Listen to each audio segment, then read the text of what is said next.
Welcome back. So we're doing something a little bit different today. Yeah, we are. Usually we'll take a whole stack of articles, maybe a book, and we just try to get smart on a topic. But today, we're kind of flipping the script. We are. We're not looking at a topic to learn about it. We're looking at a piece of media as a specimen. Specimen is the exact right word.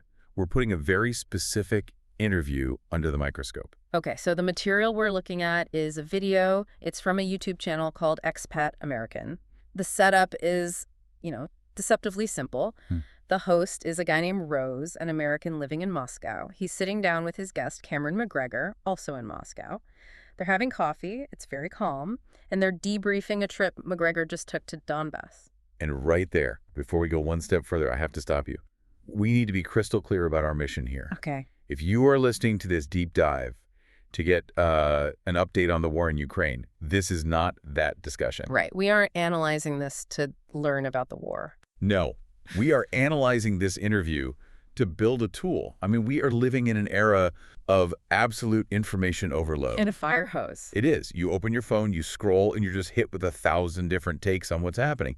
We need a diagnostic tool, a way to instantly spot content that is suffering from what I call moral anesthesia. Moral anesthesia. That's a heavy term. It is the only term that fits. We're looking for the red flags. The thesis we're testing today is this. If you find a long discussion about unprovoked aggression, like the invasion of Ukraine initiated by Vladimir Putin, right, and that whole discussion has 0 sentences calling for the killing to stop but spends 20 minutes normalizing the aggressor, yeah, you are not watching analysis, you're watching a sociopath test. And the person speaking is failing it. Exactly. Yeah. And the danger is, if we're not careful, if we don't have this tool, we fail it too just by nodding along.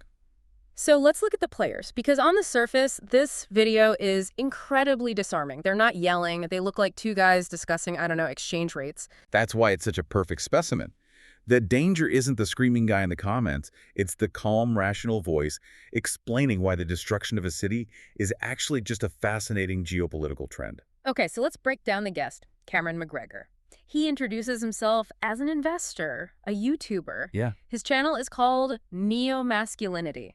And that branding right there, that's a crucial data point from the start. It tells you something about the lens he's using. It really does. He gives his backstory early on. He says he left a, boring 9-to-5 corporate life in the U.S. He paints this picture of the NPC life, had the 401k, the steady salary, all of it. The predictable life. Exactly. But he walked away because he wanted adventure. He talks about going to Hong Kong during the protests, not because he was invested in the politics, but because it was dangerous. And now he's gone to Donbass. And this brings us to the first pillar of our diagnostic tool, the unspoken contract. Look at how they frame his presence in a war zone. He isn't a journalist. He isn't a humanitarian aid worker. No, he basically calls himself an adventure tourist. He even says he considers himself a geopolitical expert and just wanted to see for himself. But did he? Well, what stood out to me was that he admits he already thought the war was a mistake before he even got on the plane. See, that is the trap. The host, Rose, and the guest, Macgregor, they enter into this silent agreement. The agreement is that a war zone, a place where real people are losing their lives, is primarily a backdrop for Cameron Macgregor's journey of self-discovery. It really does feel like a safari. He talks about the adrenaline, the danger of drones, like it's a feature of the experience. It is complicity disguised as curiosity. That is the pseudo-neutrality trap. By treating this unprovoked aggression as just a controversial topic to be debated over coffee, they strip the victims of their humanity. So the unspoken contract is... We will treat this mass tragedy as an intellectual puzzle or a lifestyle choice, never as a crime scene. And because he's framing it as neo-masculinity content, the subtext seems to be that enduring this danger makes him tougher, more real than the guys back home. Precisely. The suffering of Ukrainians becomes a prop for his ego. It's not about the war, it's about his experience of the war. Which leads us directly to what they actually talk about. Because for two guys discussing an active war, the menu of topics is surprisingly technical. I made a list. This is pillar 2, absence as evidence. What they don't say is often louder than what they do. So what was on the menu? Okay, so they spent a huge amount of time on tech, specifically drone technology. They get really into the weeds on Turkish drones, how the parts supply chain works, how they're revolutionizing warfare. Okay. Then they pivot to grand strategy. They talk about NATO expansion, the CIA, Victoria Nuland. The greatest hits of the justification narratives. Right. And then, interestingly, they go deep on economics. Macgregor has this whole theory about the Western financial system collapsing. He talks about sovereign bond markets. He sounds very knowledgeable. Okay, pause. You just listed drones, the CIA, NATO bond markets. In that whole conversation, how much time did they spend on the grief of a mother losing a child? How much time discussing the torture chambers found in liberated territories? Or the deportation of children? None. It doesn't come up. Not once. How much time on the concept of forgiveness or repentance, or the sheer moral weight of what is happening? It's all strictly mechanical. Now, to be fair, he does describe the destruction. He says Donbass looks like Detroit or a zombie apocalypse movie. So he sees the ruin. He sees the ruin physically, but not morally. And that's the key distinction. Describing a destroyed city as a zombie apocalypse is an aesthetic judgment. It's a movie review. It's treating the destruction as scenery. Exactly. This is the hierarchy of values in action. Their clock only ticks when they're discussing the aggressor's interests. When it comes to the actual human beings being erased, the clock stops. So if you're listening to a pundit and they know more about the supply chain of a drone motor than they do about the civilian death toll. You are watching moral anesthesia. Analysis exists. Humanity does not. It's an intellectual exercise for them. But this is where it gets tricky and where I think that psyop element comes in. They do talk about people, just not the victims. They talk a lot about the Russians. And here we are at Pillar 3, normalization as a psyop. He says he was surprised by Russia, that the Russians he met are pro-American. He specifically says they are actually pro-Trump. He talks about how we all come from the same European cultural Christian tree. He mentions the nice cafes, the restaurants. He's essentially saying, hey, these guys are just like us. And why is he saying that? What is the utility of that observation in the middle of a war initiated by that very country? I guess to show that they aren't monsters, to make them relatable. Normality is the product being sold here. Yeah. This is a classic psychological operation technique, whether he knows he's a participant or not. The goal is to portray the aggressor as normal. If they have nice cafes and like Trump, then surely they can't be monsters. It's the we're all the same defense. Macgregor even says the Russians are just befuddled by Western hostility, like they just want to be an economic power and don't get why everyone is being so mean. It paints the aggressor as a confused victim. It completely erases cause and effect. The West isn't hostile because Russians drink coffee. The West is responding because Russia invaded a sovereign nation. It's so disarming. It makes the listener think, oh, maybe we do have more in common. Maybe the media is lying. Which is a dangerous sedation. It uses your empathy against you. It asks you to empathize with the guy pulling the trigger because he dresses like you, while ignoring the person he's shooting at. There's one specific story he tells that I think is the peak of this. It stopped me cold. This is what we're calling Pillar 4, the Ted Bundy effect. This is the culmination point. If you want to see what moral rot looks like in real time, this is the moment. So Macgregor's talking about reconstruction. He was in Mariupol, a city that was just leveled. And he tells this story about seeing an 80-year-old woman moving back into her apartment. And he frames it as this beautiful moment of the human spirit. He praises Russia for mass mobilizing to reconstruct the city. He says it's amazing to see new bricks going up.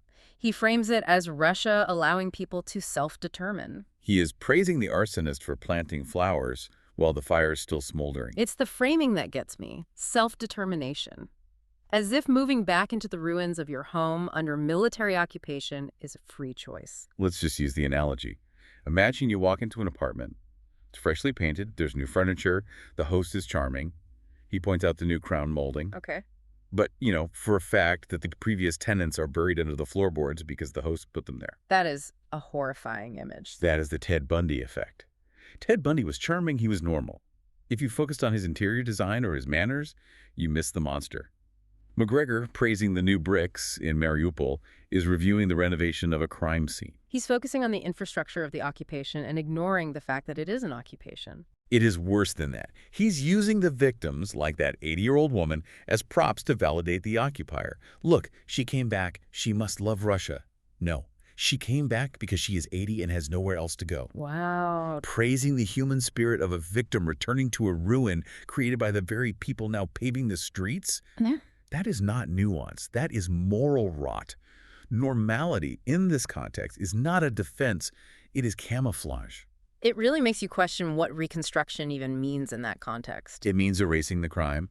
And notice how it connects back to the unspoken contract. They can talk about the bricks because they've agreed not to talk about the bodies. So we have the adventure tourist contract, the absence of morality, the normalization, and the Ted Bundy camouflage. But there's one more layer. Macgregor spends a lot of time on what he calls geopolitics. Ah, yes. The intellectual wrapper they use to sell the poison? He says the West is bankrupt. He calls the U.S. government the triad CIA, State Department, military-industrial complex, and says it's out of control. He claims China is peaceful. Basically, the West is the instigator, and Russia and China are just playing defense. It's a very clean, very convenient narrative. But I want to try something. I want the listener to stop and look in the mirror. The mirror question. Yes. Ukrainians are being killed today. Right now, as we speak. If this were happening to you, if your neighborhood was the zombie apocalypse Macgregor describes, would you accept a lecture on sovereign bond markets? Absolutely not. I'd want the shooting to stop. Would you accept someone standing in the ruins of your home explaining that, historically, this land belongs to someone else? Would you accept a tourist telling you the people bombing you have great cafes? It would be grotesque. It would be insulting. So here is the question. What exactly makes Ukrainians less deserving of moral clarity than you? That really cuts through all the noise. It destroys the geopolitics defense. When you abstract mass murder into complex geopolitics, you are engaging in a privilege that the victims do not have. You're prioritizing your intellectual theory over their physical survival. It's easy to be a realist when it's not your reality. Exactly. And that's why this tool is so important. You will see this pattern everywhere. On X, on YouTube, on cable news. People who know every detail about the history of the conflict, but can't bring themselves to say it is wrong to bomb children. So let's crystallize this. We promised a tool, a test. What are the 3 questions I need to ask myself? Comes down to 3 simple questions. Question 1. Is stopping the killing treated as essential or optional? In this source, it was optional, secondary to economics. Correct. Question 2. Is normalizing the aggressor treated as mandatory? Absolutely. The cafes, the relatability, it was the primary focus. And question 3. Is responsibility named or is it dissolved? Dissolved into NATO, the CIA, complex geopolitics. And there you have it. If stopping the killing is optional, but normalizing the aggressor is mandatory, you already have your answer. You are not watching Analysis. You are watching a sociopath test. And the person speaking has failed it. They have failed it. And if you nod along, you fail it too. That is stark, but necessary. I think the takeaway today is the tool itself. The tool is the takeaway. Use it. Clip this. Frame it. Use it as a simple sociopath test for any source. When you hear someone talking about Ukraine, run the test. Are they talking about the bricks or the bodies? Are they blaming the bond markets or the bombers? Empathy isn't a weakness in Analysis. It's a prerequisite for accuracy. Without it, you're just a tourist in a graveyard critiquing the landscaping. Wow. Okay. That is where we are going to leave it. Thank you for listening to this deep dive. This one was heavy, but we think it's essential. Comment, share, and subscribe. Use the tool. Stay sharp. And we will see you next time. Stay clear-eyed.